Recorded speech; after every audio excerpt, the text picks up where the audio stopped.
Kinumpirma ni Senate President Francis Escudero na sumulat sa kanya at kay Senadora Amy Marcos si Executive Secretary Lucas Bersamin bago ang pagdinig ng Senado ukol sa pag-aresto kay dating Pangulong Rodrigo Duterte.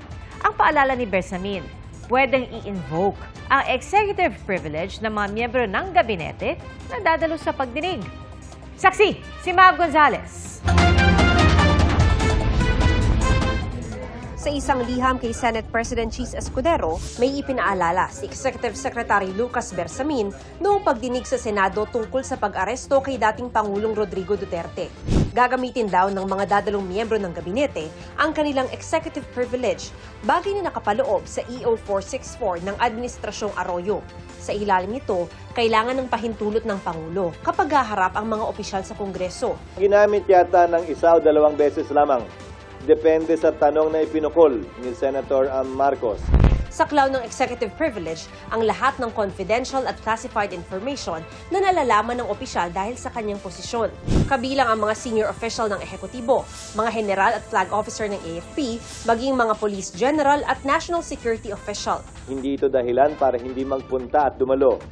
Ito'y karapatan na binibigay sa kanilang tumangging sumagot kapag pwede nilang ma-invoke ang executive privilege sa isang katanungang maaari magbigay ng detalye ng pag-uusap ng miyembro ng gabinete at ng Pangulo.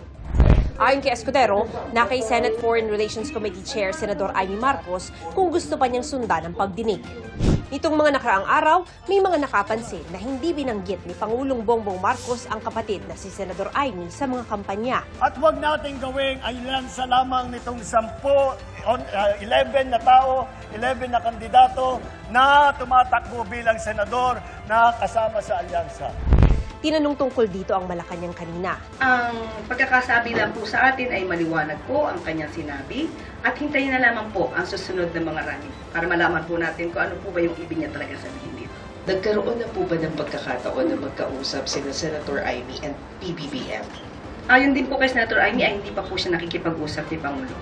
Nitong weekend, tinanong ng media ang senadora kung bahagi pa ba siya ng alyansa. Hindi ko alam, hindi ko pa tinatanong. You have not withdrawn from alyansa. No action taken.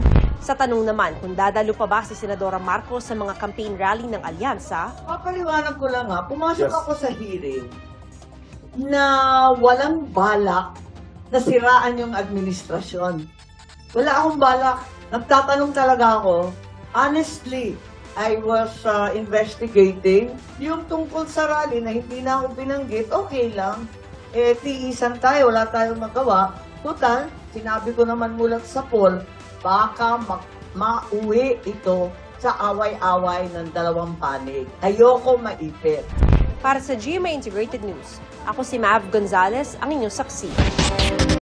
Mga kapuso, maging una sa saksi. Mag-subscribe sa GMA Integrated News sa YouTube para sa iba't ibang balita.